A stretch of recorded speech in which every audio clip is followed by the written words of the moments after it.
Okay, just so you know, I'm going to give you a quick look at me. I have been told from the get-go that I was stupid, ugly, and worthless, would never amount to anything, and that I was a big mistake, should never have been allowed to take my first breath. With that said, whenever I look at myself, all I see is ugly, worthless individual that I wish would hurry up and leave this world. Said, this is my current living conditions. I live out of my car at a rest area in Florida off of the I-10. And this is what you're going to look at because I can't stomach looking at myself. I'm not autistic, so I mispronounce words. I stumble over words. And speaking, I don't have that great of a speaking voice. I can't stand the sound of my voice. But now I can put on paper what you would think is a genius scholar. But then when I try to speak it, I sound like I am a worthless piece of shit that never got any schooling whatsoever. I go to say a word and I totally forget what that word is and can't come up with it. And then I also mispronounce words. And my medicine gives me dry mouth. So every once in a while, you'll hear me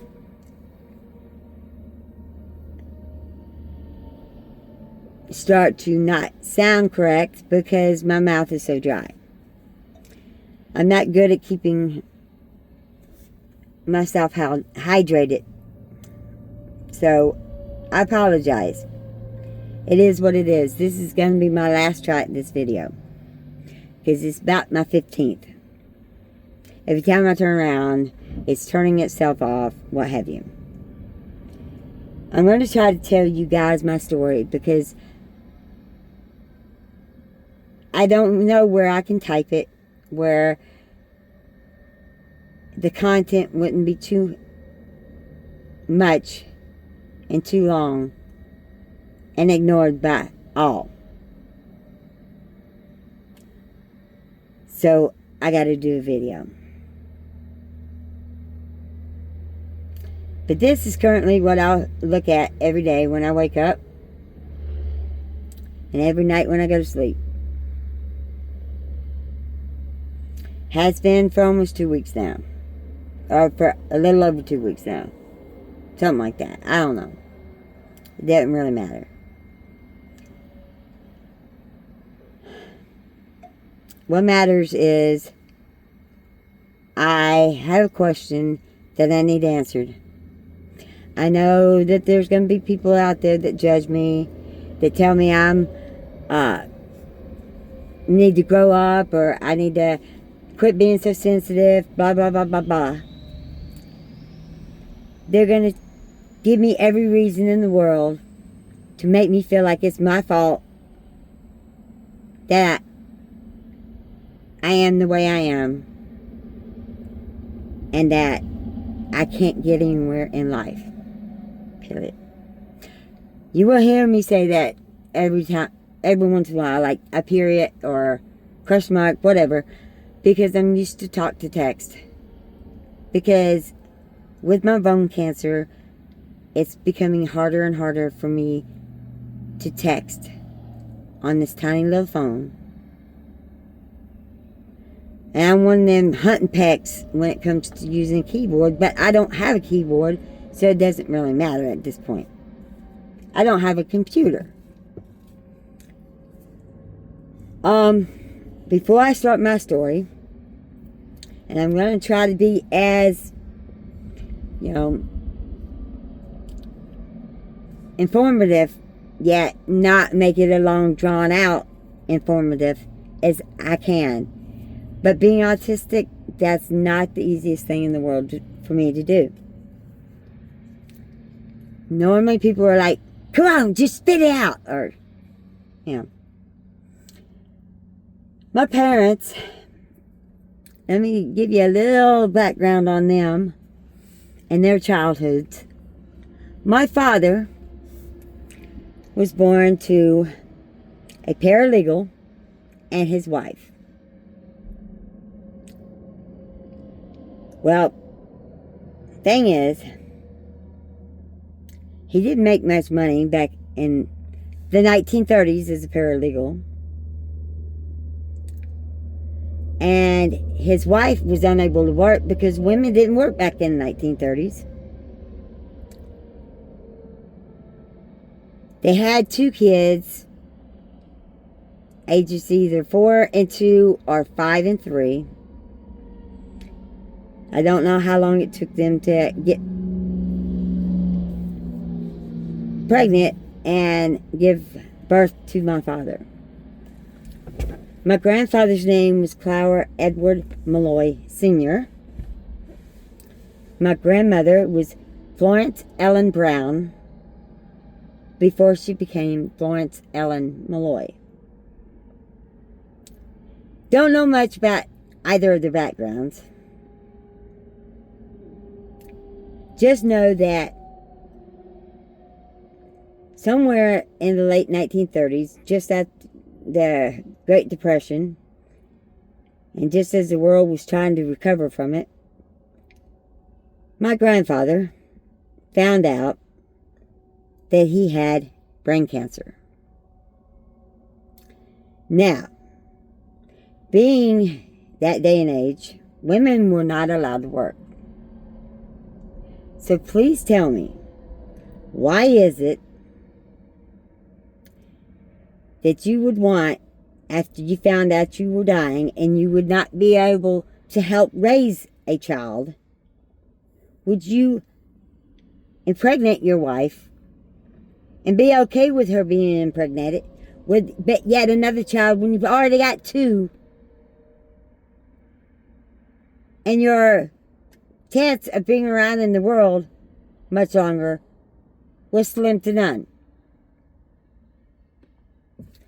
But that is what they did.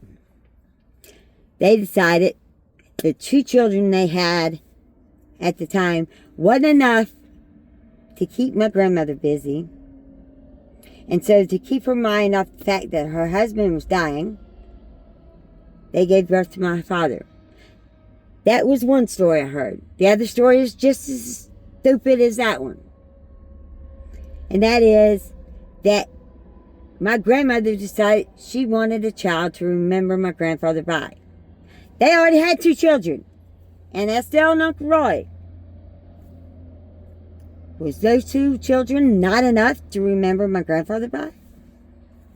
Seriously? Well,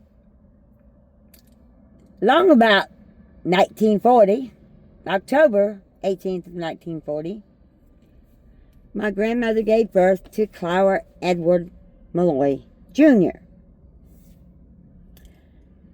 The name Clower, yes, C-L-O-W-E-R, yes, flower with a C. The name Clower came from the doctor that delivered my grandfather.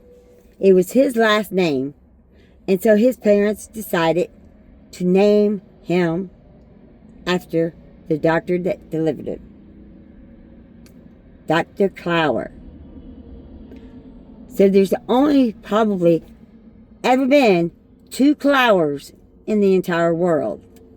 My grandfather and then my father. Both proving that they weren't very smart.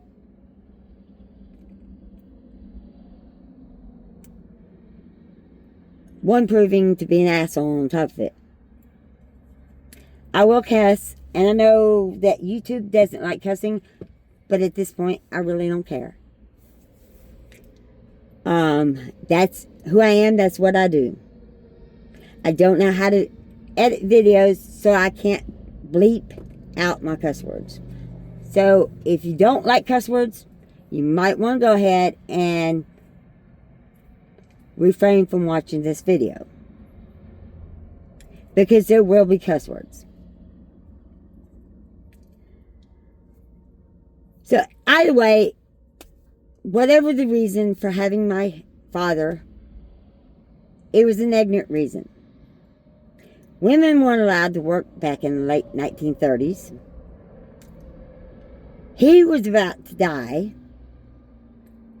He was a paralegal that didn't make very much. He would never become a lawyer. Probably could have never became a lawyer even if he had lived. Because anyone that's stupid enough to bring a third child into a world where women weren't allowed to work and leave their wife with 3 children to raise on her own with no income. And instead of saving money to help raise them, they chose to use that money to hire a sweet black lady. Mind you, this is 1930s in Cuthbert, Georgia, a small town that I've been to several times, and every time it speaks for itself. Back in the 1930s, as we all well know, if your skin wasn't white, you were treated like a piece of shit.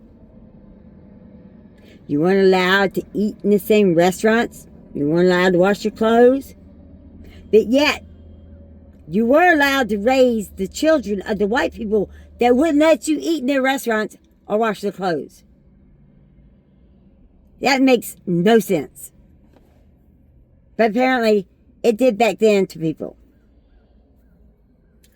So they hired the sweet black lady, my father's mammy. And for the first 4 years of his life, he believed it to be his mother, not his mammy.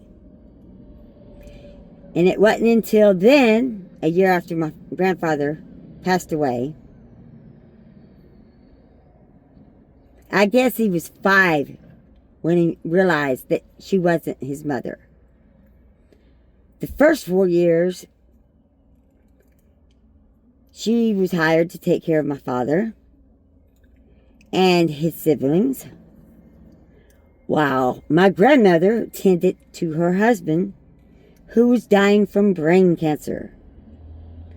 Unlike this day and age, they couldn't go in and remove any part of his tumor to check if it was cancerous or not. They just knew he had a brain tumor. And chances were he was going to die. And it wouldn't be long. So for someone to decide to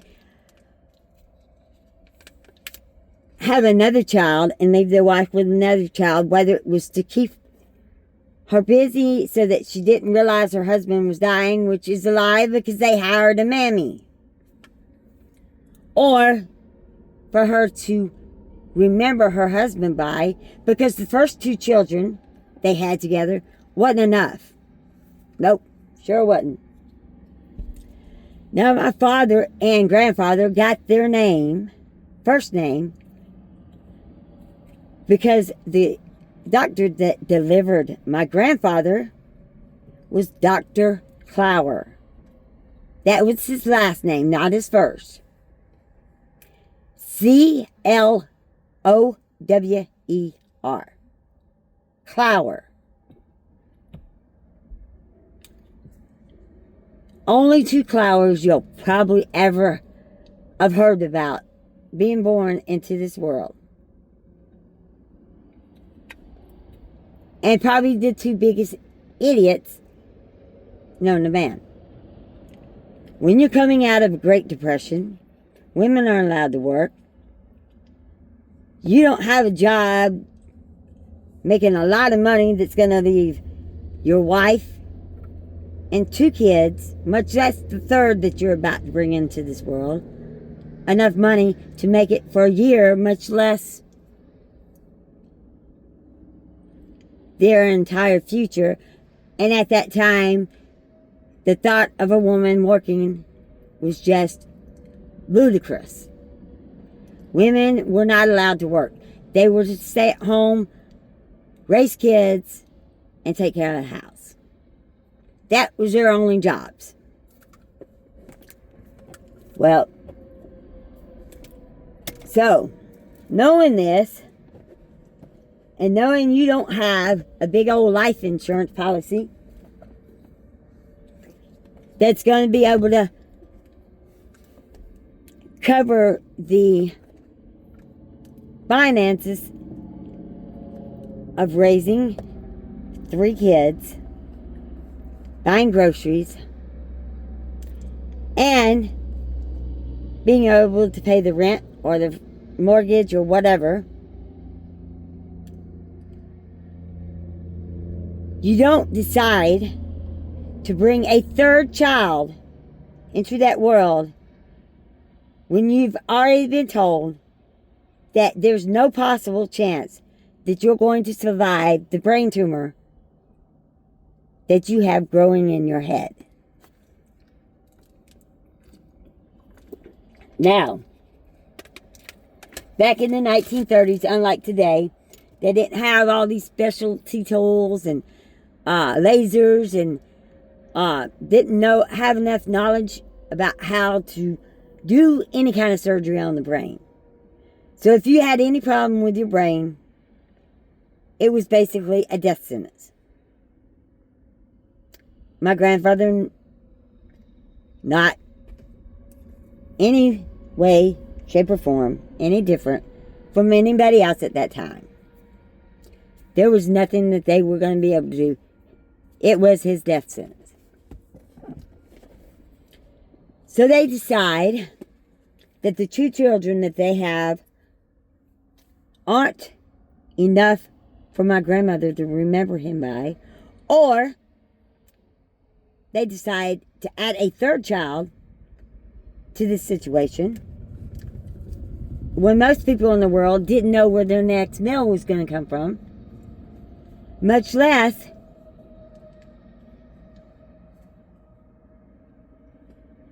anything else. And again, women weren't allowed to work. So how's she going to raise you once your life insurance runs out?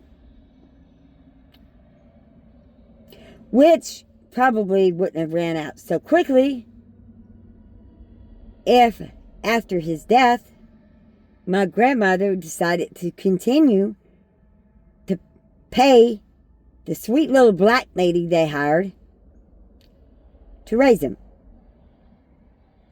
while she focused on taking care of her dying husband. Well, the $5,000 life insurance policy that he had ran out within a year. Obviously, my grandmother was not good at finances. That must be where I get mine. Lack of being able to be good at finances. So, and just so you know, if you hear a period or a question mark, I'm sorry.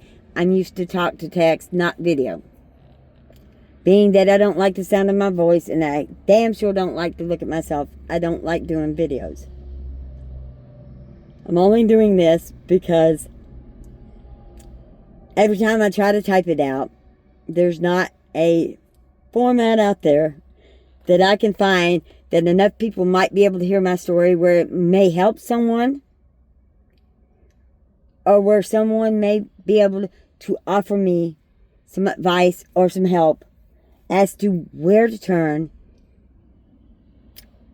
and how not to be the total loser, worthless loser that I am. So, Forgive me if I say period after something or a question mark after something. It's just habit. Okay, so that's how my father came about. A year after my grandfather died, all the money ran out. My aunt had to wind up at 10 years old to try to take care of both of her younger brothers, while her mother had to work 2 jobs and still was unable to make ends meet. So the moment that my aunt turned, like, I think 12 or 13, she too had to go to work, leaving my uncle and father to raise themselves. Not a smart thing. I don't know about my uncle. I kind of suspect that he may have been somewhat autistic like my father. But back in the 1930s and 40s, nobody knew what autism was.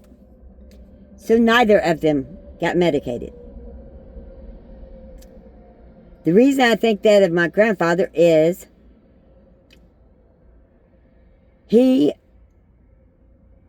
I guess he was 4 when my father was born, so he was born in 1936.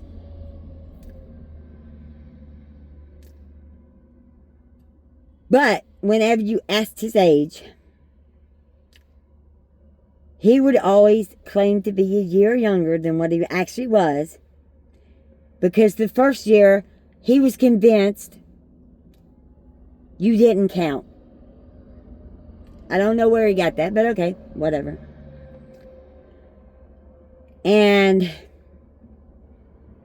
so he was always actually a year older than what he claimed to be. As far as my father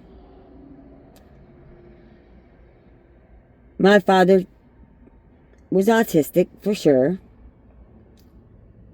And well, the autistic brain, although most can be intelligent, the autistic brain also causes you to do some really stupid shit. And unmedicated autism can cause you to, I guess, get a very high complex upon yourself. Being that my father was born into this family as a gift to my grandmother, either way you look at it,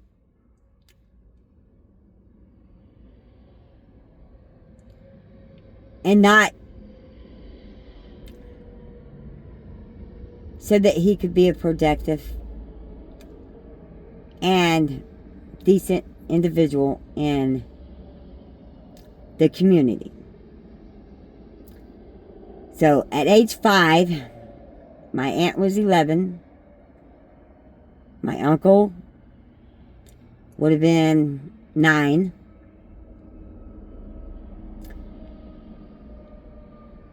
My grandmother runs out of all the money and has to go to work, leaving my aunt to have to raise my brothers for the next year. Well then, at that time, she became old enough to get a job. And so, the moment she left school, she went straight to work, came home, and then had to raise her brothers as if they were her own children. My Aunt Estelle was an amazing woman. The greatest aunt you would ever want. And I think it's because of my father's autism that when she herself gave birth to her first child, Steve, which was my absolute favorite cousin, he was 10 years older than me, he and I were both born with the autism that was passed down from our father and grandfather, I guess. And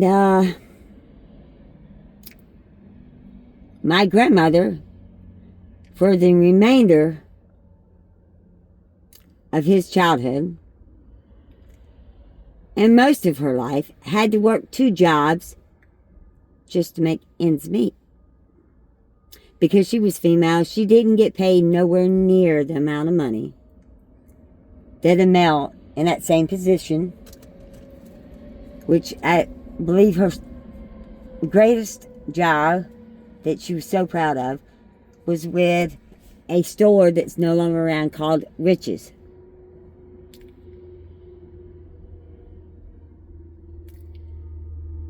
And my grandmother forced my aunt to go to work the moment someone would hire her, because my grandmother couldn't make enough money by herself to feed and house and clothe the 3 children that she now was forced to raise by herself, because she and her husband decided to add a 3rd child to an already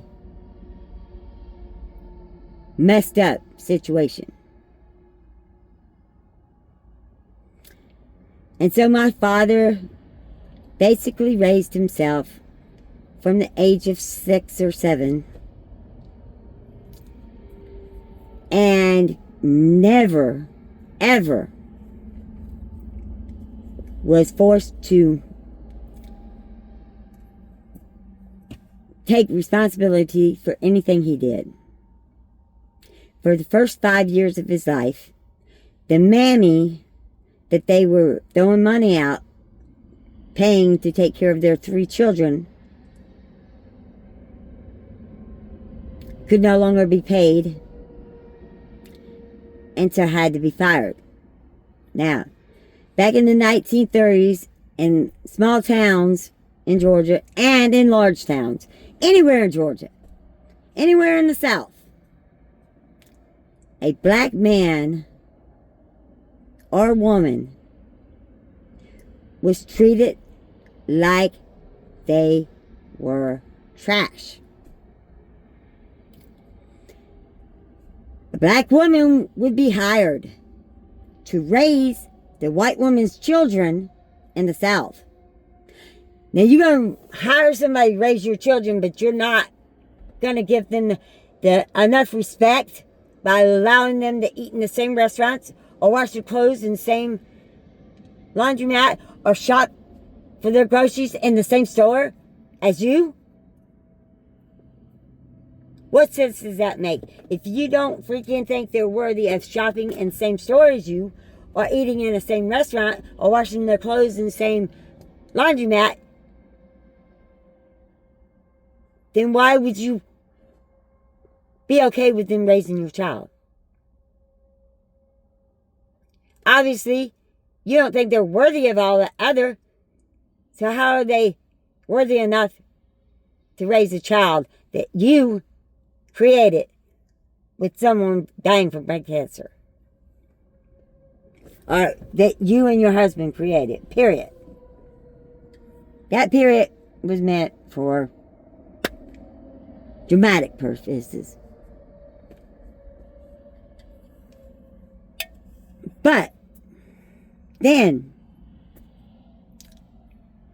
you continue to pay that lady to raise your children, and instead of working and or going out and finding a job and working to keep a house or a roof over your head, clothes on your back and your children's back, and food in their stomach, why would you freaking continue to have a live-in mammy raising your children that you don't think highly enough to allow them to even break bread with you?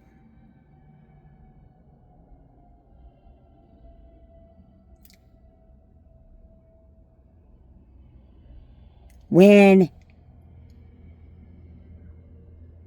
you realized how quickly that $5,000 life insurance disappeared, it disappeared within a year of my grandfather's death. Which shows me, back in the 1930s, as cheap as stuff was, my grandmother wasn't any better at budgeting money than I was. Or I am. Or that my father was. Well, that's my father's story. He raised himself, got away with murder, never had to pay for anything he did wrong. In fact, when he did something wrong, it was always just blown off. Like, oh well. The man didn't graduate 8th or 9th grade. He was, I don't know, he was either an 8th grader, or he went to 9th grade and never graduated, or he quit school before 9th grade. I don't know. I never asked. I didn't want to know. He was an idiot. That's all I needed to know. He was an asshole on top of it. Now, my mom, she was born 5 years later to a man that was a fighter pilot in the Air Force. And he was actually a lieutenant, or no, a colonel at the time my mother was born. She was the second of 7 children that they would have. Obviously, the more this man didn't work, the more sex he chose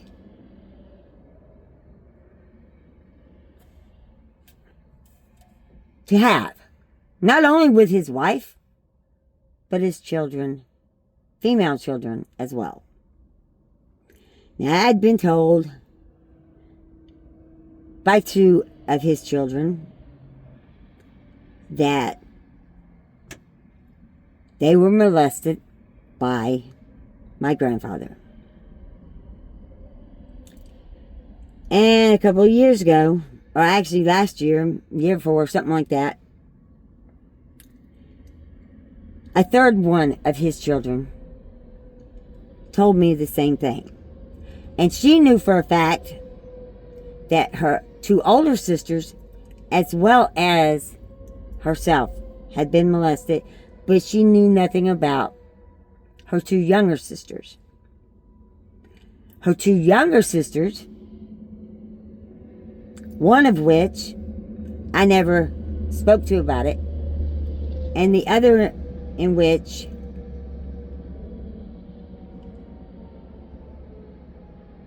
while she was dying of the bone cancer that I am now been diagnosed with, got upset because my brother posted a picture of her father online, and everybody was praising him. And she came out and badmouthed him and said, the man raped me as a child. In fact, he raped my sister Barbara as well. Well, my mom had told me that she had been molested, which is why she didn't want anything to do with men touching her. Probably the reason why I've only had 6 partners that I have been okay with touching me.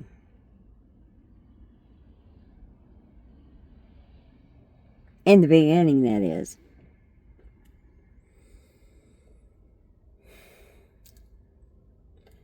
The other people that touch me without my consent. I've been told it ain't rape. That I shouldn't have been in that situation, or put myself in that situation. Whatever. Okay. Always blame the woman. Always blame the victim when it comes to rape. Whatever. I believed my mother and my youngest aunt. But the one that's told me and confirmed it, finally, a year or two ago, knew that my mom and her older sister, Priscilla, were also being raped by her father, as well as herself. She claimed she didn't know about Barbara and Liz, but her sister Liz had confirmed that yes, he did it to Barbara and herself as well. Now, he may have been a colonel in the Air Force and a fighter, a pilot, a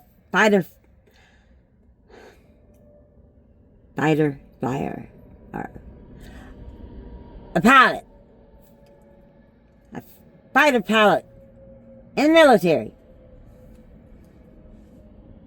You won't hear me make mistakes like that or not be able to pronounce stuff like that constantly in this video. It's my autism. I can't help it. And I'm tired of having to explain it or to apologize for it. So I will not apologize any longer. If I mess up, I mess up. If you don't understand what I'm trying to say, I can't help you. And if you do, then you probably know the word I'm looking for or what I'm trying to say.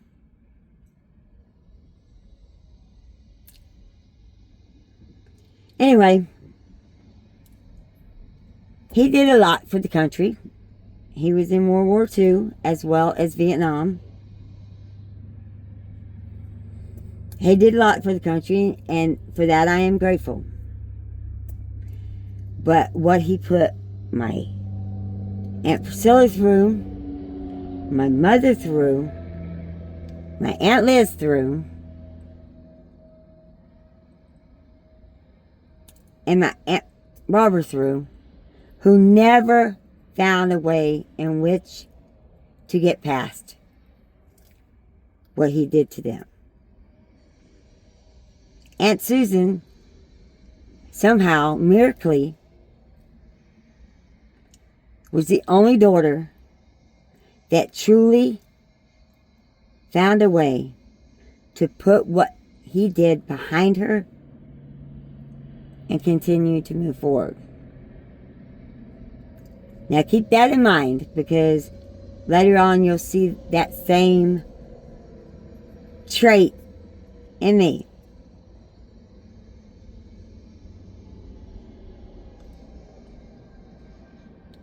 My mother was a extremely intelligent lady. Beautiful, amazing, funny.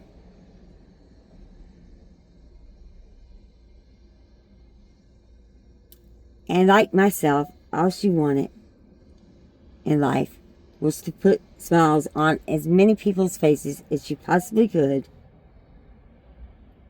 Be able to survive without having to fear where our next meal going to come from, or whether we're going to have a roof over our head, what have you. Obviously, as you can see, it has not worked out so well for me.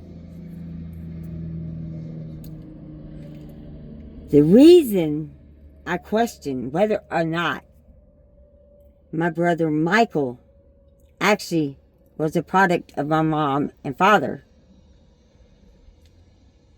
versus my mother and grandfather is this reason, and this reason alone. Michael was born with spina bifida. He was the first born grandchild. My Aunt Priscilla was also pregnant at the same time.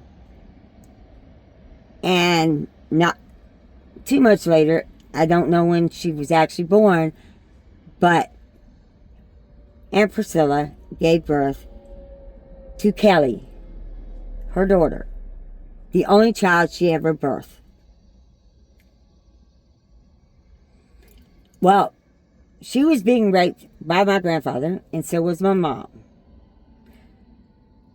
They told my mom when she gave birth to Michael that spina bifida doesn't run rampant in a family.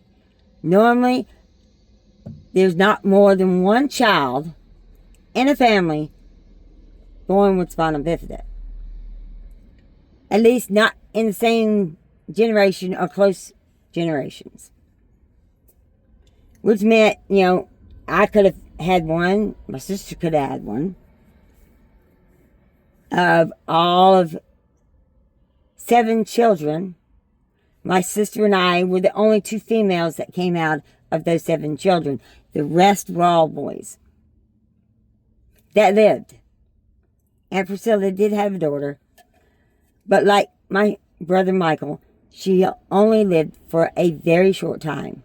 Mike only lived for 6 weeks. Both were born with spina bifida. My guess is they were both born with spina bifida because they were both incest children that came from my grandfather's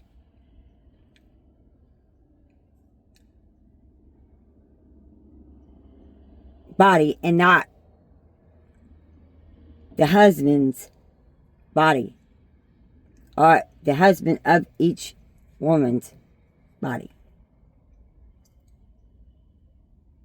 And that is because never until then had there ever been 2 people in the same family to give birth to a kid with spina bifida. So that tells me something caused that to happen. My guess is because they were both being molested and raped by their father, that their father impregnated them. And the only reason they got married is because they found out they were pregnant and one may have been having sex with her boyfriend at the time. My father and mother had only went out on one date. Knowing how my father forced his advances upon any female that he felt attracted to. Didn't matter who it was. So, my guess is their first date, he raped her, and a month later, she found out she was pregnant. Didn't know whose child it was, didn't really care. She just figured since she was raped, it must have been Ed's or Clower's baby. She always called my father Ed because my father didn't like the name Clower. Well, guess what? I didn't like the name Laura Ellen because I didn't like having the middle name be the same as your mother, who never showed the slightest bit of love toward me. My brother and sister were raised to be the golden children, and I was singled out by my father and my grandmother as being a worthless piece of crap. And so I was always treated poorly.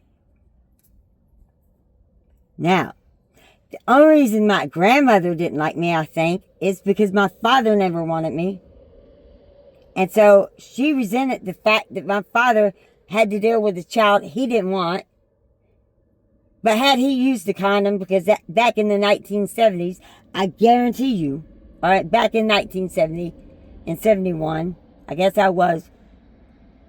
he impregnated her January or February of 71. Back in that time, condoms existed. Just because you wanted to rape your wife isn't an excuse for you not to wear a condom when you rape her, because you know that not wearing a condom could possibly impregnate her. If you didn't want a child, you should have worn a condom. That's my outlook on it. I gotta take a second here because I'm about to throw up. I'm getting extremely nauseous, so I'm pausing the video. I will be back. Okay. I found out why I'm sick to my stomach. My blood pressure is sky high. And for some reason, my doctor did not prescribe my blood pressure medicine to me, and I don't have any. And I can't call his office again until Monday. That is, if they're even in next week. I may have to call his office in Panama City. Although I don't really want to. Okay, so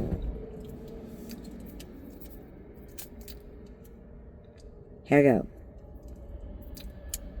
Back to the story.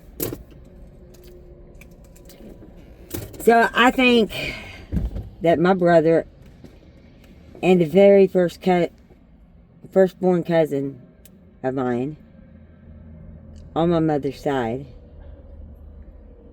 all came about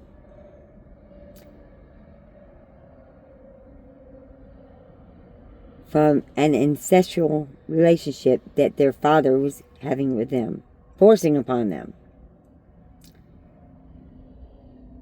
But I know how my father forced himself upon many women and got fired from many jobs because of it,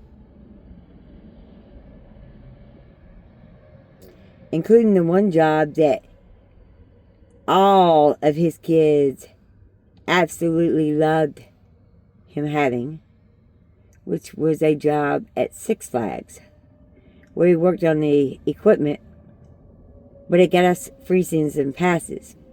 And our mom, although every weekend she would take us up there and say, I'm not bringing y'all back up here again. And every weekend we'd wind up back at Six Flags,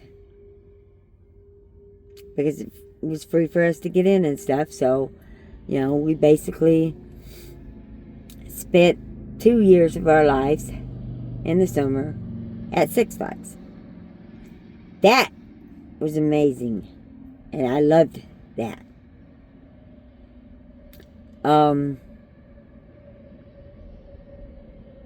Because we got to be a kid. That's probably the only 2 years of my life I ever got to be a kid around my parents, was when I was at Six Flags. And so that was my favorite part of my childhood, was being able to go ride amusement park rides. As of now, my favorite thing in the world to get my adrenaline going is to go to a fair and ride any and every one of the rides that go upside down. If they don't go out upside down, I don't want to ride them. Now, funny thing is, when I was able to get to Six Flags and ride those rides, but for the one time in which I brought somebody from my school with me, because I got to get her in free, I rode the Scream Machine. And now, other than that, even the boat that swings, they called it the Jolly Rancher at Six Flags. It was put up over by the Mind Bender when they opened the Mind Bender. And we got to go into the park before any actual patrons got to ride it. And all the employees and their families got to experience the Mind Bender, the Jolly Rancher. And I think that's the only two rides over there that were like brand new. But anyway, right after they opened, or they built the rides, they allowed the families to come in and enjoy it before they actually opened it up to the public. I think it was more for them to test drive the actual roller coasters, because, or the actual rides, before actually putting paying customers on it. Because Mindbender continuously got stuck in one of its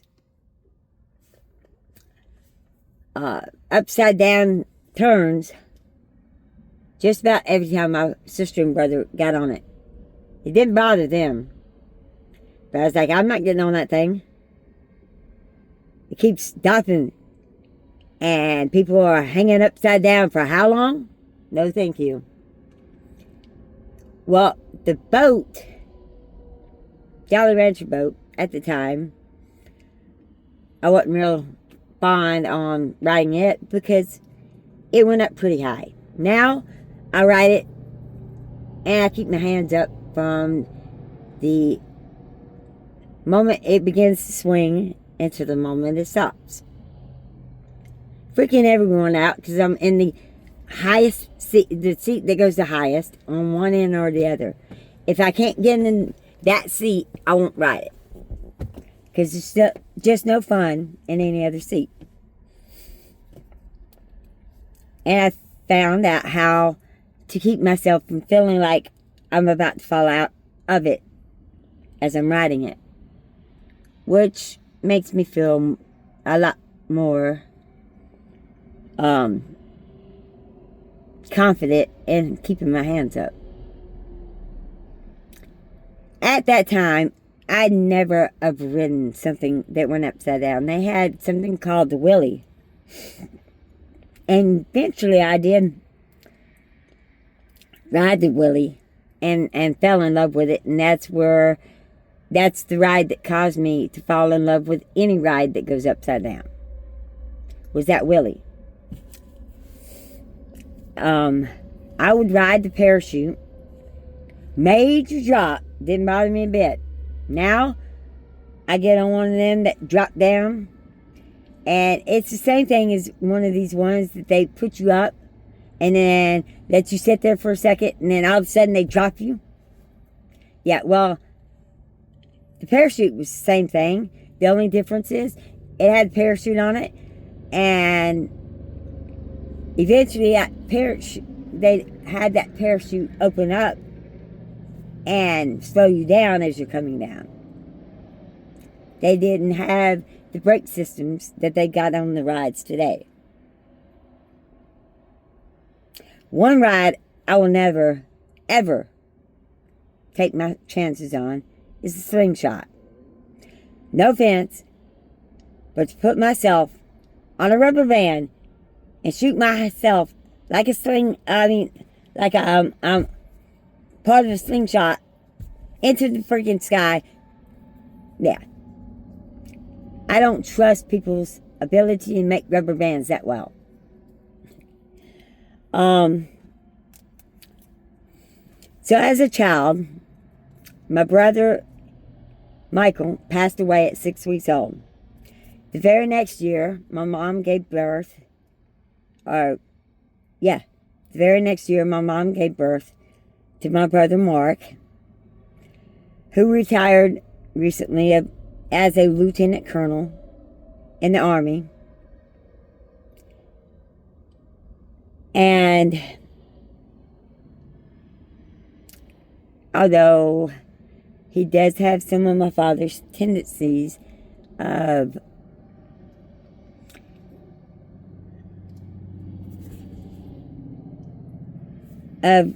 not being able to understand stuff when it comes to mental health.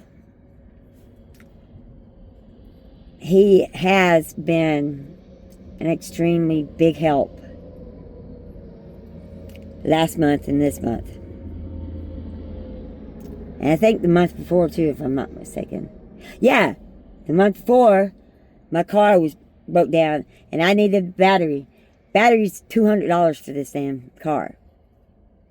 I'd already spent $150 on a alternator and changed that alternator, and spent money on getting a mechanic to come in because I broke the bolt off of my my tightening pulley that would tighten the belt onto the alternator when you put it on. Yes, I'm very tech savvy.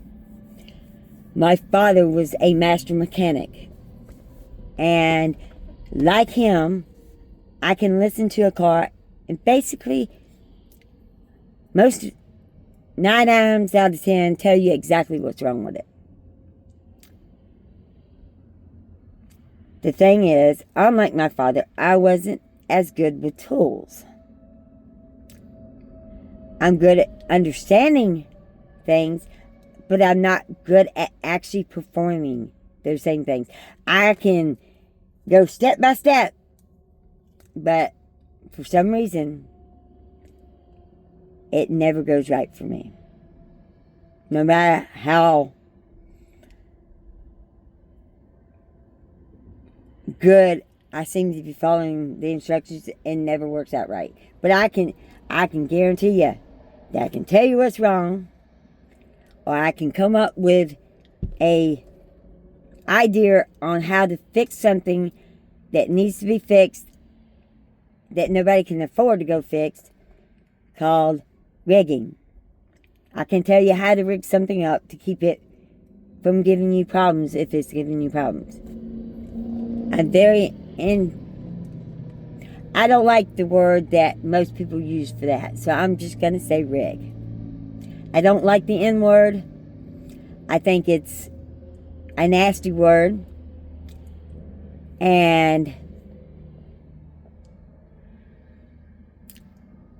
people, including myself, and people of color, get offended when white folk say that word.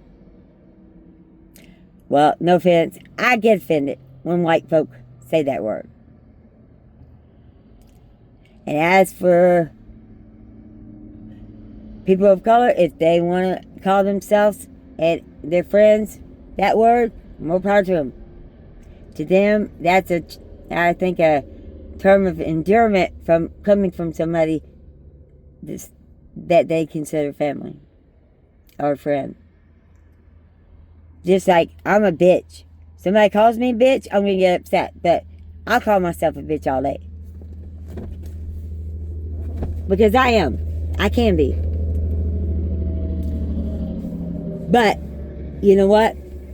Dogs are way better than humans, so I'd much rather be a bitch than a human. Okay, so I was born 3 years after they gave birth to my sister, which was born the year after my brother. My brother was 67, Tammy was 68. They did not plan on having any more children until my father decided to come home and rape my mother and impregnate her with me. Tried to force her to have an abortion, but the abortion doctor would not give her that abortion because her health was so bad that it would have taken her life if she had tried. Not that my father didn't want her to go ahead and try anyway, but the doctor refused to give her the abortion. And my mom didn't want another child either. She already had 2 children that she was raising. And if she did have to have a child, she wanted a boy to replace the one she lost before Mark.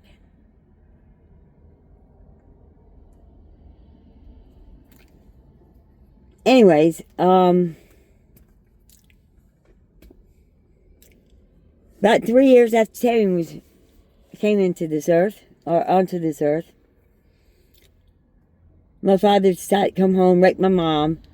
It was in the early 1971. Now, back in early 1971, I guarantee you, condoms existed. Now, if you're going to come home and force sex upon somebody, your wife, your child, whatever, at this point in time, there are condoms. And if you're going to force yourself upon them, at least use a condom and not impregnate them. What you do to them by raping them is more than enough torture. You don't have to impregnate them on top of it with a child that neither of you want. So, my life, or I came about October 1st, 1971. I was born the same day that Walt Disney World opened their doors. They opened about 2, if I'm not mistaken, 2:32 in the afternoon, something like that. And about 2:46, I was out. My mom wanting a boy. My aunt was pregnant. My Aunt Barbara was pregnant as well. She was due in November, and so was my mom. But because of my mom's blood pressure, and I always say because I'm autistic, and autistic like to, like get shit done right then and there. They don't like pussyfoot around. They'd rather be early than late at all times. Well, I found out Mickey Mouse had just freaking came to the state below me. And so I said, the hell with it, I'm coming out. And so instead of making it to November when I was supposed to be born, and when my cousin Jason was born, I think his is like the 11th of November, and I was due around the same time. They were going to switch babies because Barbara wanted a girl, and Paige wanted a boy. Paige had the girl, Barbara had the boy. And either way, I would have been fucked. Because my aunt would never have known how to deal with an autistic child.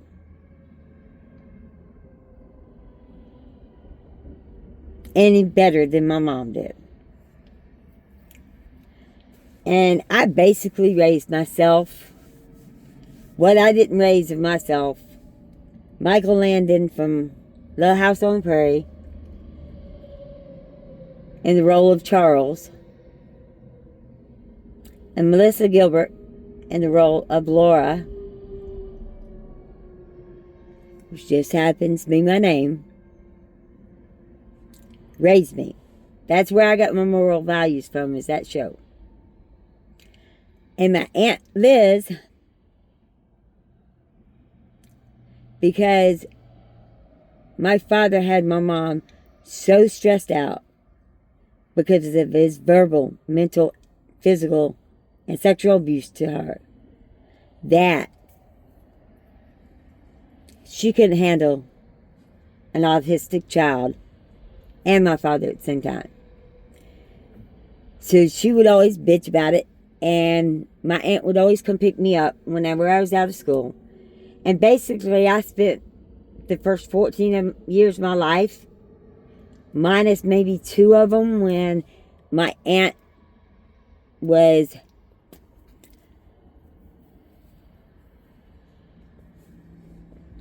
dating and marrying the first uncle that would molest me.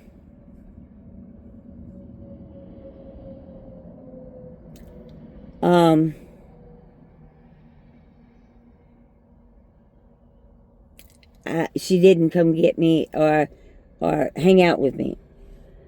But other than those 2 years, up until I turned 14, and my father went and moved us from Morrow, Georgia, which is basically part of Atlanta. Big ass place, store on every corner, red lights at every corner, schools that didn't make you feel like you was in prison, and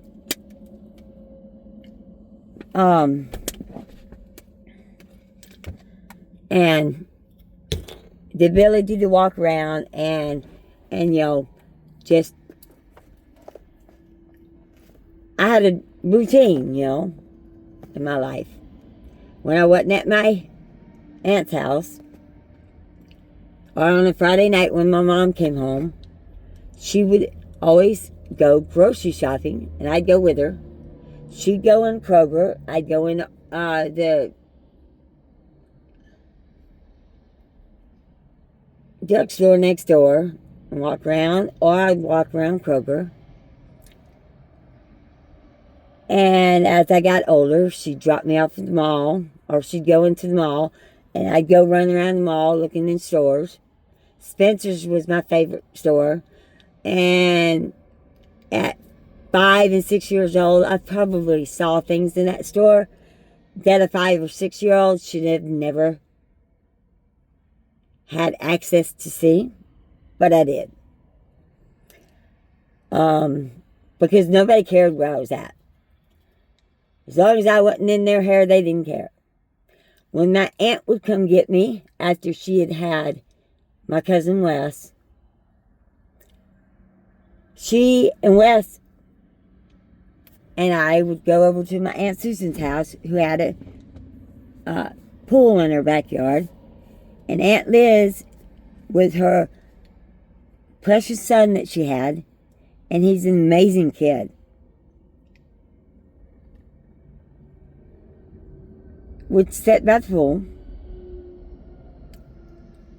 They spoiled him right. That's what really, really and truly just kind of like throws me for a loop. Because this kid was totally and completely spoiled ass rotten. Turned out to be one of the most amazing kids, or amazing men,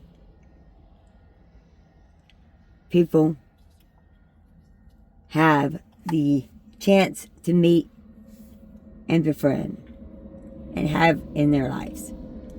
Wes is amazing. I love him to death. Father, not so much. But him, I think the world of him. He's like the little brother I never got to have.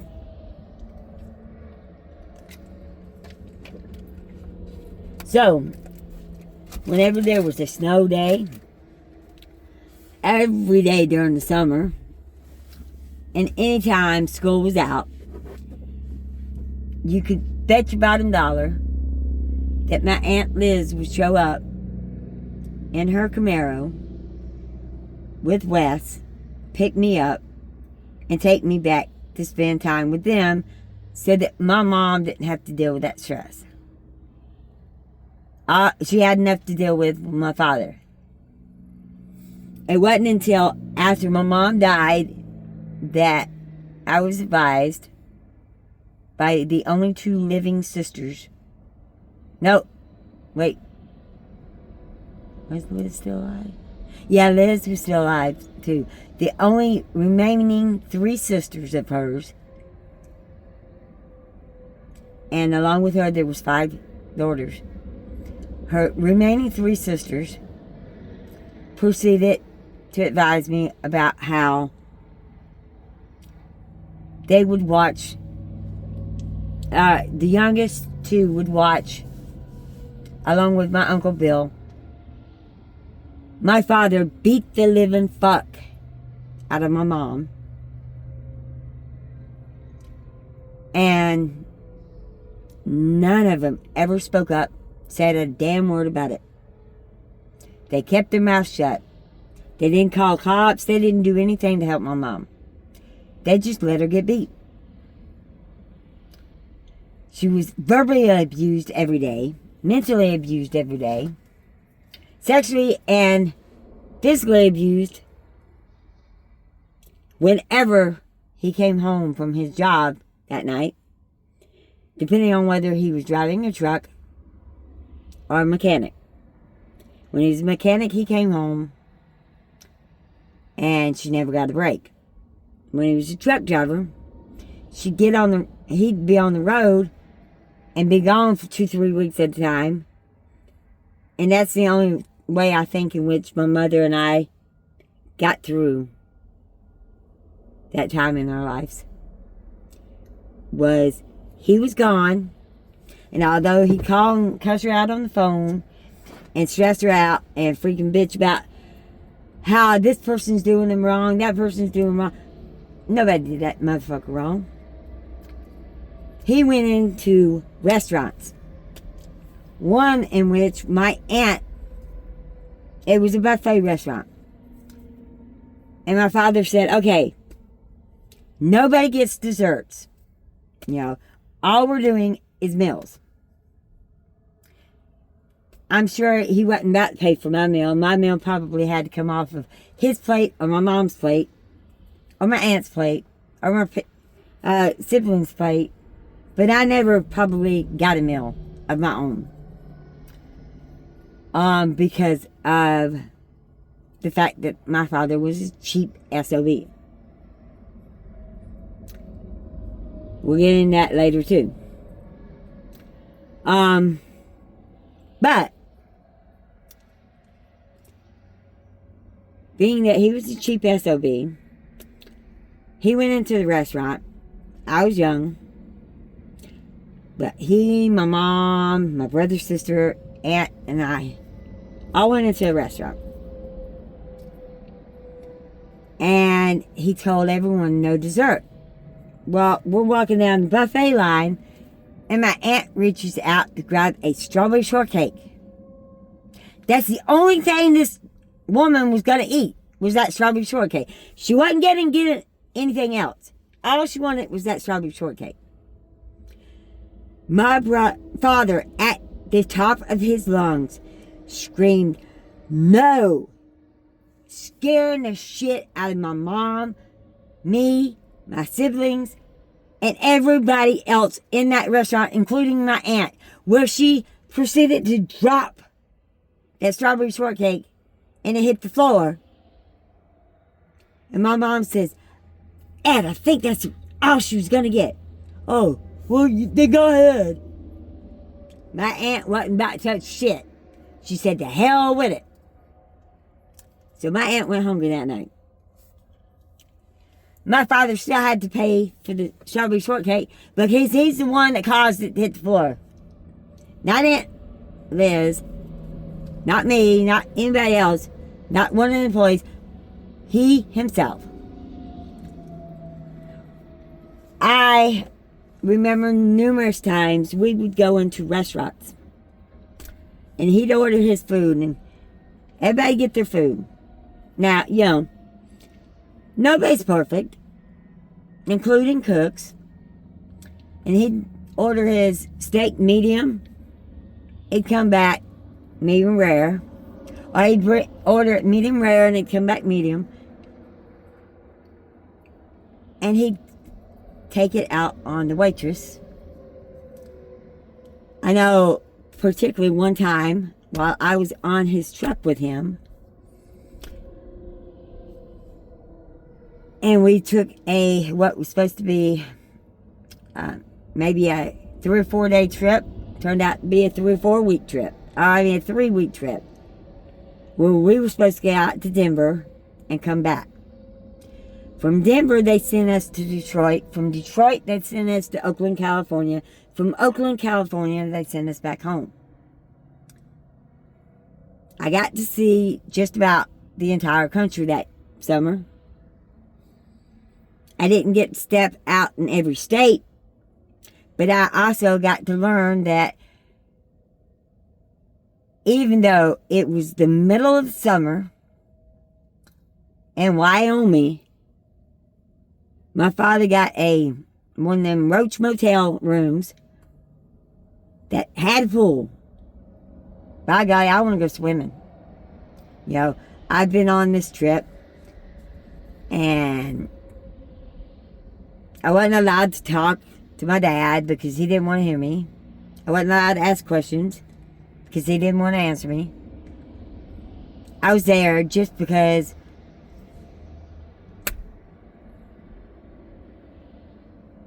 I think that's when he first raped me.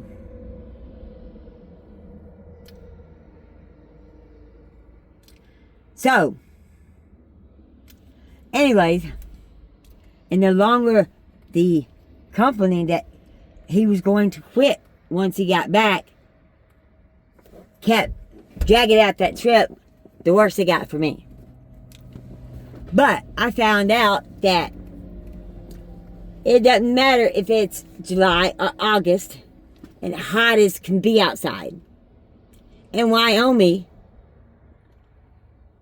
in August, or late July, early August, it is cold as shit compared to what it is down here in the South. Now, it was probably about 70, 80 degrees, which, cool. You know, I'm good with that. Maybe in the 60s, I don't know. But we'd been on this trip, and we'd already headed to Denver and left Denver, and I think we were on our way back from Detroit going to Oakland. He stopped at this motel that had a pool, and I wanted to go swimming.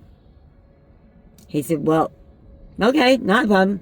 You do realize, though, this water is not going to be like the water in your Aunt Susan's pool. This is going to be much colder. I was, 8 or 9 years old. I didn't give a shit. I just wanted to swim. I was a kid. I missed swimming in my aunt's swimming pool. Something I had the opportunity to do almost every day of every summer that my aunt lived in Stockbridge, down the road from us in Morrow. And so I'd already gone probably about a week and a half, 2 weeks, without any pool. And I was used to being in pools 24/7. Okay, maybe not 24/7, but 7 days a week if I chose to do so. And depending on whether there was a family reunion at my aunt's house, we'd go late. But if there wasn't, then about 5 o'clock, my aunt would holler for me, or go out the front door and holler my name, or, go out front and look to see if she could see me. Or she'd start packing up her car, and figured I'd eventually see her packing up the car and realize it's time for me to get over there and go. But my aunt would come get me, and instead of keeping me with her and trying to be that mother figure that my mom just had too much on her plate to really be to me, and from the abuse that she suffered and the fear she had of my father, didn't really have the energy left to deal with an autistic child. And so my aunt would come get me and let me roam Aunt Susan's neighborhood, or the woods behind her house, while my brother and sister, anytime my brother wanted to do an extracurricular activity, somehow my parents always had the money to do so. As for my sister, no matter how much trouble she got in at school, she was my daddy's golden child. Couldn't do any wrong in his eyes. So my mom had a drug addict daughter that was doing everything she could get herself in trouble in school, and finally quit. And then kept getting arrested. And still to this day does drugs. Her son that could do no wrong, he actually went and tore out part of his hair after he had a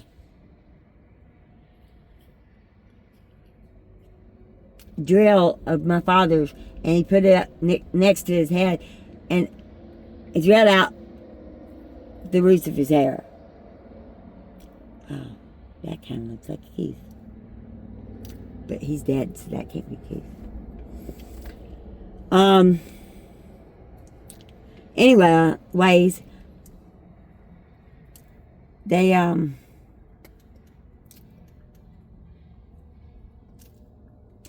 were treated like golden children by my dad. My dad didn't want me. Therefore, my mother couldn't treat me the same way she treated my other children, or her other children. And anytime I wanted to do anything, the answer was no. He would refuse to let me do gymnastics, which I could have not been another Simone Biles if my father would have allowed me to learn how to, or allowed me to go into it. I could have been a lot of things had I not let my father tell me I was stupid, worthless, and made me believe it.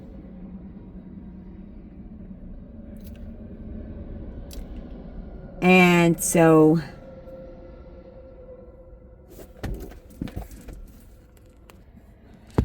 because of my childhood,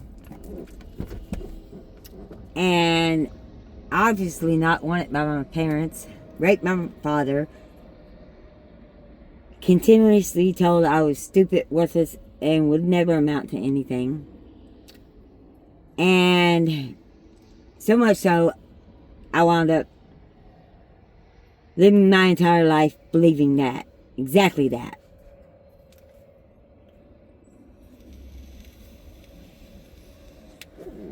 Well, then, as a child, I was always trying to seek approval from my parents. And yet, okay, maybe it wasn't right, and my mother should have protected me better from my father and from her own verbal and mental abuse that she pushed toward me. But it wasn't her fault. It truly wasn't. She went through a horrible childhood and then wound up marrying the devil himself.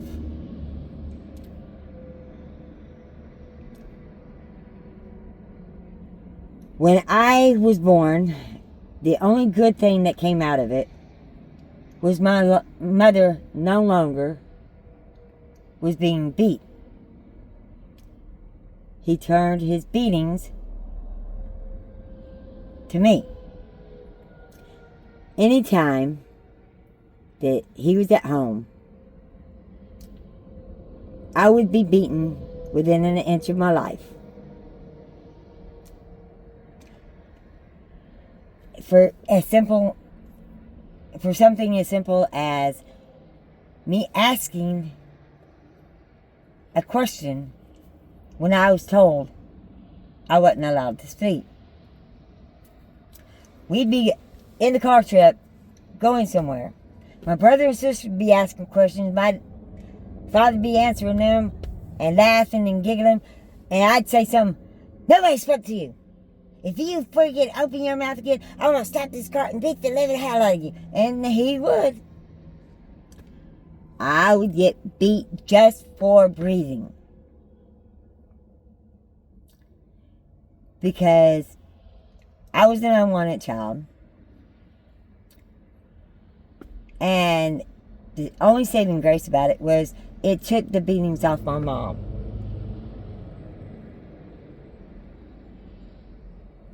I didn't trust my dad no further than I could throw him. And still don't trust him. Even though he's dead, I still don't trust it.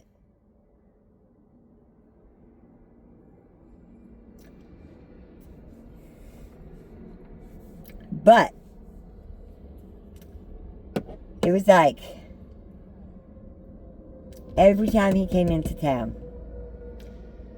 he would freaking take me to his bedroom, rip my freaking pants off, and beat the living fuck out of me. Most of the time, I had no clue what the hell I did wrong or why I was getting a beating. It was just because he felt like beating something. And since he didn't want me, I was the thing he was going to beat. Constantly told me that I was a mistake. I should have never been born. He brought me into this world.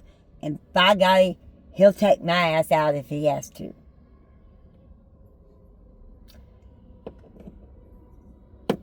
And so, that is my childhood. That was my childhood. About 11 or 12 years old, I stayed over with what I thought was a friend who snuck out of her house and had me sneak out with her. I didn't want to. I wasn't the type to do stuff like that. That was my sister.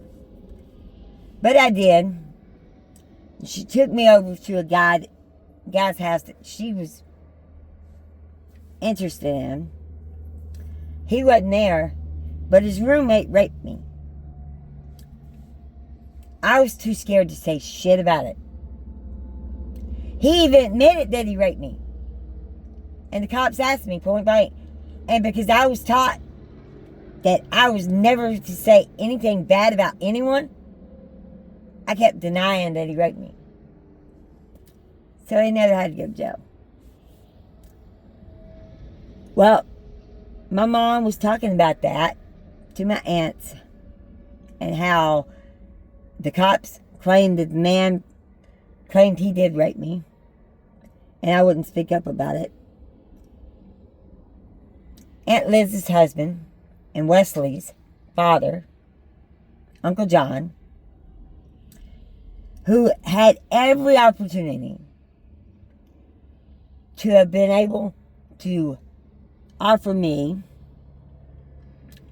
a place to live when I wasn't at my parents' house. Being that I didn't have a father figure in my life most of the time, and when I did, he beat the hell out of me. It gave my uncle the perfect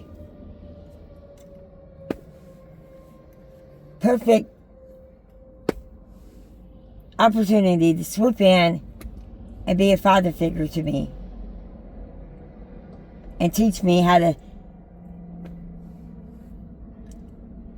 respect myself or to care about myself or so on and so forth. Yet instead,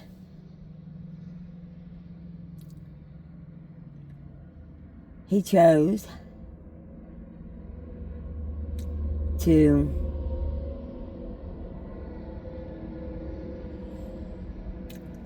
molest me as well and then rape me.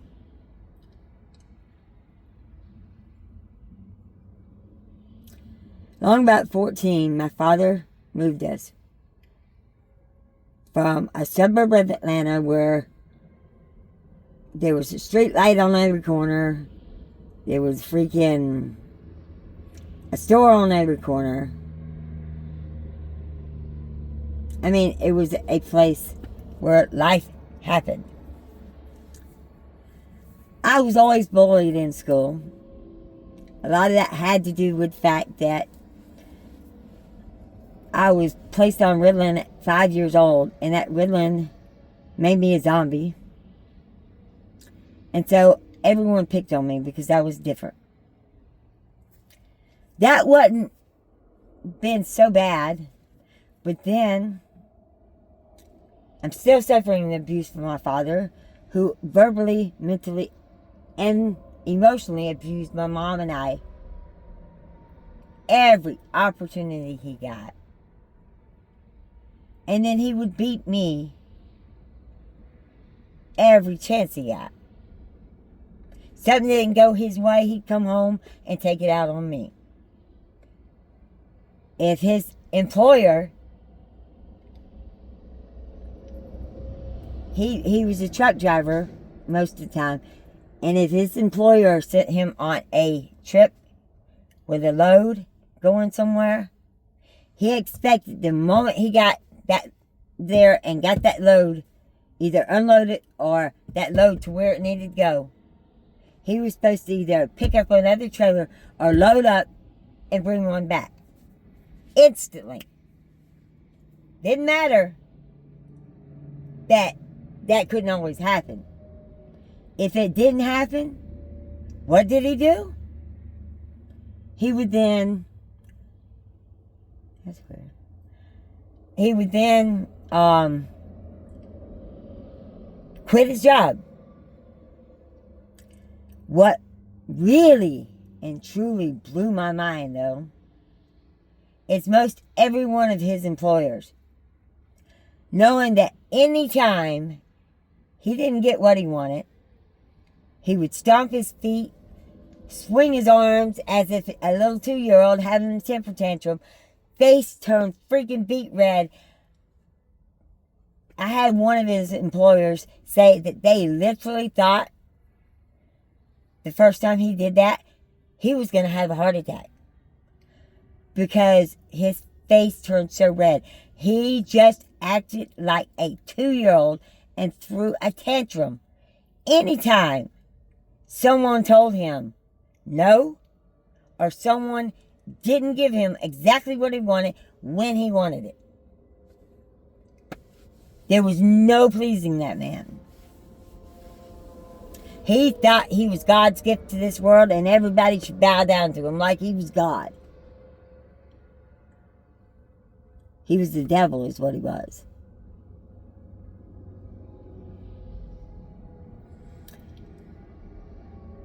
He would probably change jobs about once a month. And that continued on throughout my childhood, as well into my adulthood, before he finally found places that would put up with his bullshit. And he'd walk out on them, leave a truck and a load somewhere, had them flying back, and they'd still rehire him and fucking let him do it to him again. And they kept doing it every time. And nobody seemed to learn. I don't know why. I don't understand it. This man got away with taking a tanker truck and forcing a minivan off the road because he thought the minivan was trying to run him off the road. How is a minivan going to run a damn 18-wheeler, tractor trailer, and one carrying a tanker truck filled with dangerous material off the road? It ain't gonna happen. If they come in on top of them, they're gonna fucking wind up killing themselves, not him. He probably wouldn't have even felt it. But he felt that they were trying to run him off the road. So he ran them off the road. Got a slap on the wrist. Somebody hit my sister. My sister told my dad. My dad Tried to kill the son bitch. Same with my brother. Somebody hit my sister, and my brother tried to kill him. But when that happened to me, my father's, well, that's just something a father shouldn't know. That's not a father's job to know that stuff. Fathers should never have to hear that stuff. Like, if that's not what a father's supposed to be there for, to give advice when something like that's happening, what the fuck is a father for? And I still want to know what he thought a father was for. Okay, he grew up without a father. Not my fault. Not my mother's fault. Not nobody else's in the world's fault, but his own parents. They knew his father was dying. And they still chose to impregnate and have another child. And in the first 4 years of his life, all he ever knew about his dad was he screamed out in pain every night and day. My Aunt Estelle had to listen to this while she tried to help the mammy care for her 2 brothers.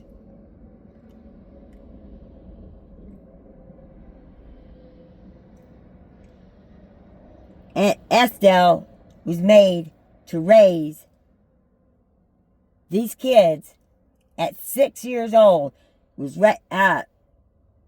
made to raise these kids, kid brothers of hers,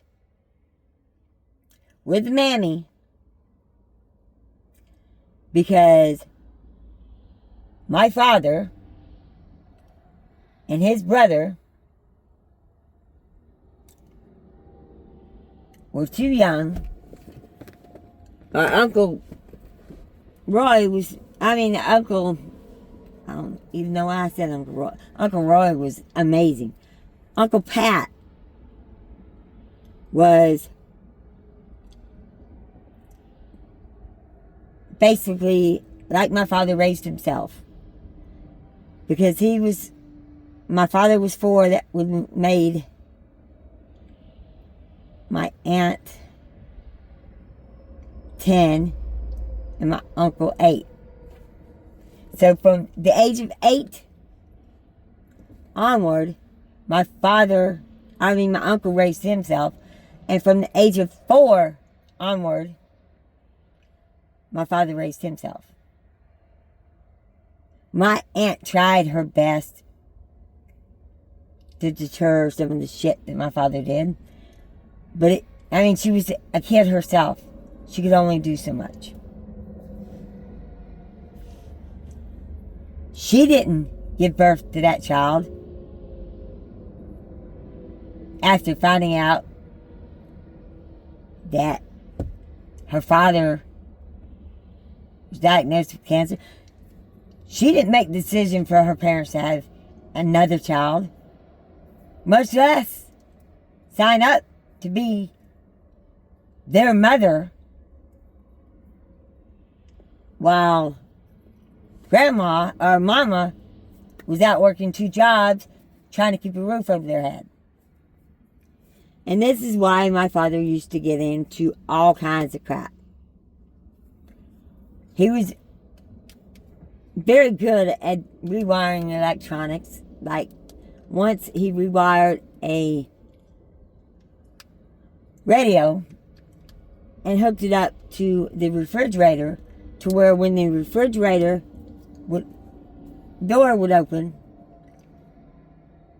the radio would turn on. We had no clue what it said to my grandma. Nothing. But my aunt had just come home from a long day at work. All she wanted to do was sit down, relax, get her some food, sit down and relax, and just, unwind from having to go to school that morning and then work that afternoon. It'd be late at night. And so she goes to open up the refrigerator door. And back in that day and time, there was a Geritol commercial that would start off, "Lady, are you tired, tired, tired?" Just so happens that my aunt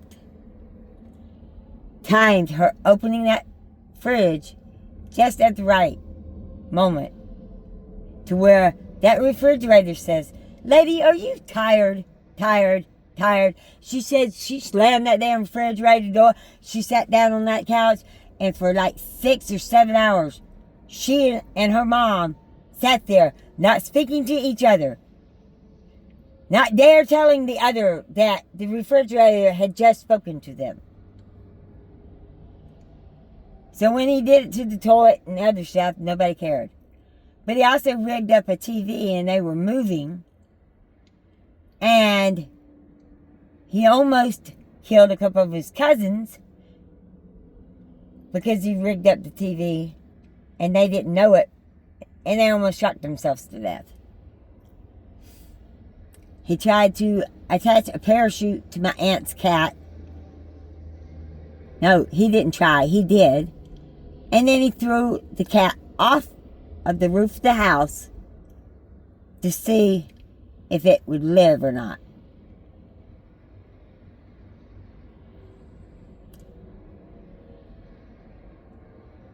And my father did shit like that his entire life. He actually wound up in one of those boys' schools, but wound up quitting because he didn't like being told what to do. And at that boys' school, you weren't allowed to do what you wanted to. You had to do what they had to, because they ran it like a military. And my father didn't like it, so he quit. He got dishonorably discharged from the military because he wound up not obeying the orders and kept backmouthing his superiors. And finally they said, there's nothing we can do with this kid, and cut him loose. Unfortunately, my mom had to meet him and marry him. And it's not only destroyed what could have been an amazing life for her had she found the right person, but it also destroyed any future that any of her, that I, as their unwanted child, could have. And so, basically, that's my life. I keep talking about how at 14 we moved to Dahlonega, Georgia. Now, Dahlonega is a suburb of Atlanta. Back then, Dahlonega had one stoplight, and the school was fenced in as if it was a prison. I thought it was a prison. And my parents said, "No, that's the school you're going to go to." What? Okay, well, back then, and even still today, Dahlonega, the families, most of them know each other. And if you're not from there, you're going to get treated like crap unless you came early on in your childhood or you came as an adult. But children there never allowed, I was in the 5th, 6th, 7th, no, I was in the 8th grade. And so, and that's another thing, I should have been in the 9th grade, but the year I started 1st grade, about a month and 6 days after I turned 6. They put a law in that if you don't turn 6 by, I think, September 1st, you have to wait a year to start school. I was already in 1st grade. There was a bunch of kids just like me in that same freaking classroom whose birthday fell after that date. None of the parents of the other children would allow their children to be taken out of 1st and put back in kindergarten, except for mine. They didn't even care that they made me feel and prove to me that they thought I was too stupid to be able to stay in the grade that all the kids I went to school with. And that, from that point on, caused me to be bullied at every school. Because I never thought I was worthy of anything. My parents couldn't even let me stay in class. All my other classmates got to stay in class. And I was forced to leave that school. I was forced to leave that class and go back into kindergarten where all the kids were younger than me. So I was 14 when we moved up to Dahlonega. Now, I went to Morrow Junior High for 3 quarters. And then we moved to just outside of the school's boundaries. And instead of my parents asking if they could fix it where I would continue to go to the same school, so I didn't have to change classmates again. Nope. They literally were within walking distance of each other. One school was like maybe 2 blocks away from the other.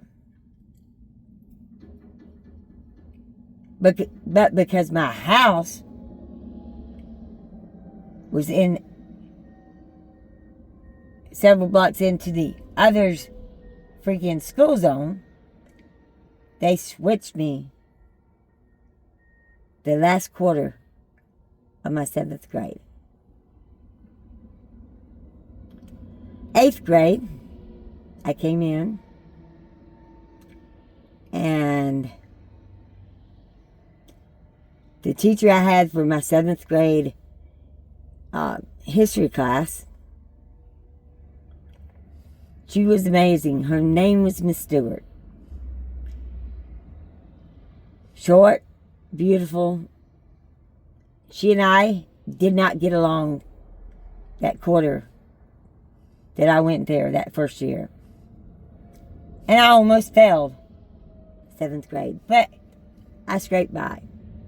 In my 8th grade, I had her again as a teacher. And she and I connected so tremendously the first 3 semesters of that year, before my father finally moved us up to Dahlonega, Georgia.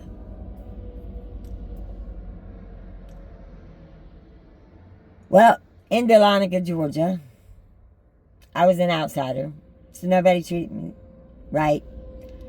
These were people that didn't know nothing about anything. They were so far behind Atlanta, it wasn't funny.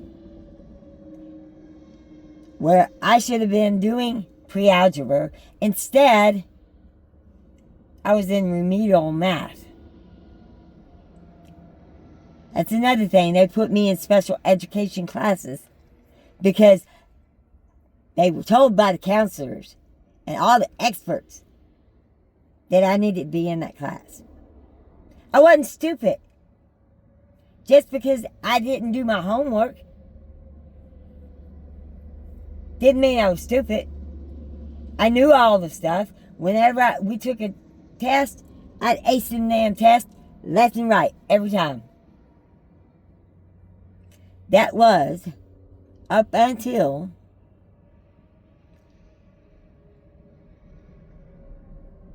I was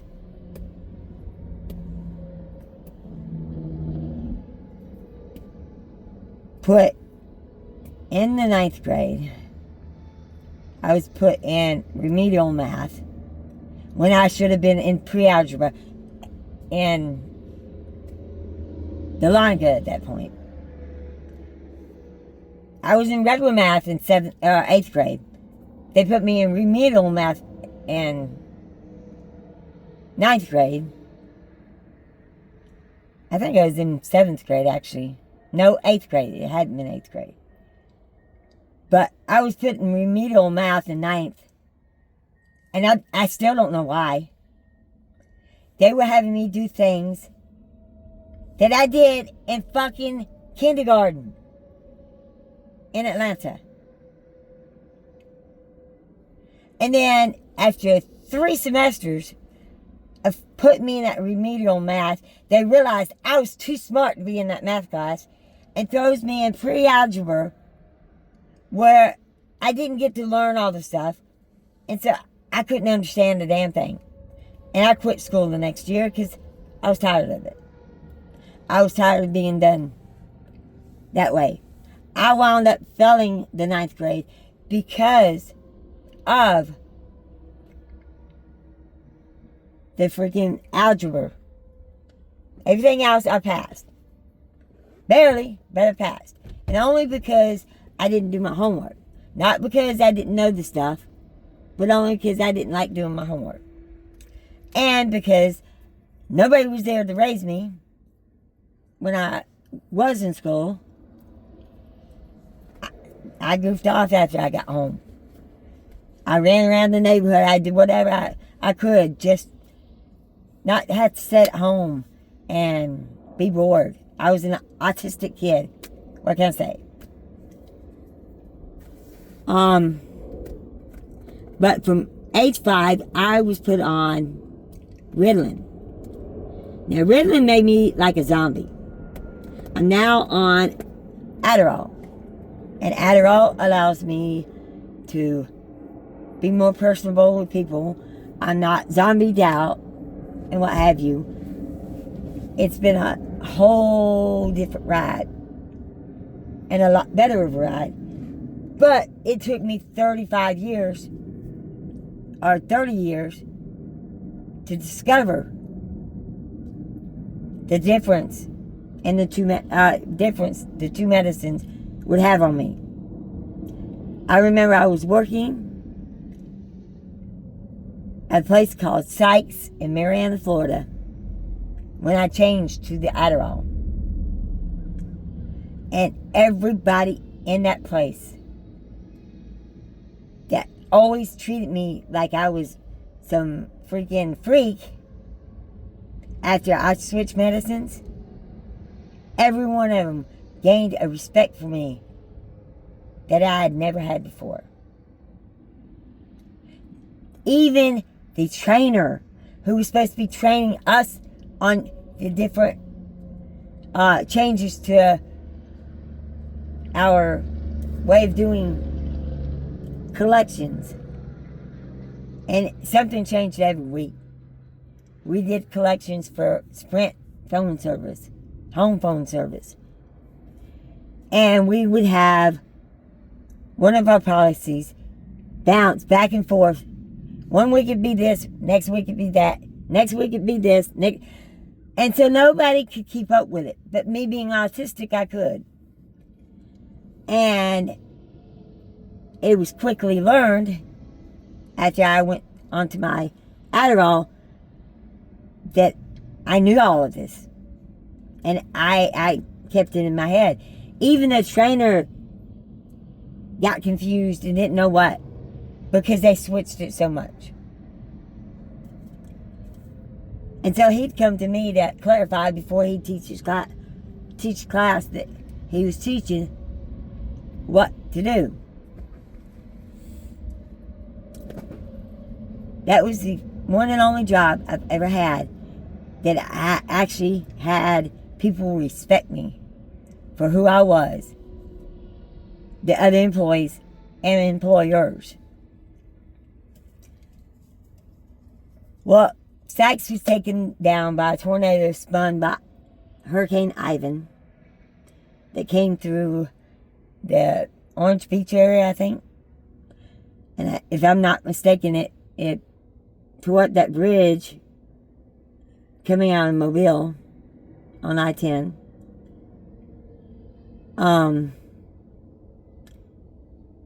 And anyway, we all thought it was going to be like normal, because every time they said we were going to have a storm, it never hit us. It always missed us. My supervisor wanted me to stay and work until closing because everybody else was evacuating. And I tried to get a hold of my mom and couldn't get a hold of her and my sons, and said, unfortunately, because I can't get a hold of them and they're expecting me, I'm going to have to go ahead and leave and meet up with them. Good thing I did, because had I stayed, the tornado that took out that workplace would have taken me out on my ride home. So thankfully I did not stay. But it was at that time I lost that job, which I was about to lose it anyway, because we couldn't get a client in there. They'd been hired by a company, outsourced company, that Sprint had hired to do their collections. They didn't want to do Sprint's collections, so they outsourced it to someone else, and so our contract got taken away. And so it was about the end. But we also had the FEMA that came in and wanted to open up a call center, because that's the same year that all those hurricanes wound up hitting South Florida, taking and aim on South Florida, one after another, after another, after another. I mean, wow. And we kept getting threatened that this hurricane would come to us, but it never did. And then all of a sudden, Ivan, oh, it's going to hit Jamaica, it's going to hit this, that. It scooted around all the islands down there, got into the Gulf, and headed straight freaking for Orange Beach, which I live a lot closer to now than I did then. And I'll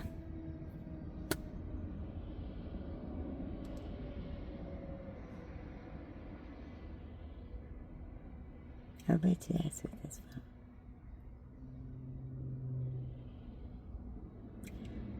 about. Needless to say, that's enough about my childhood.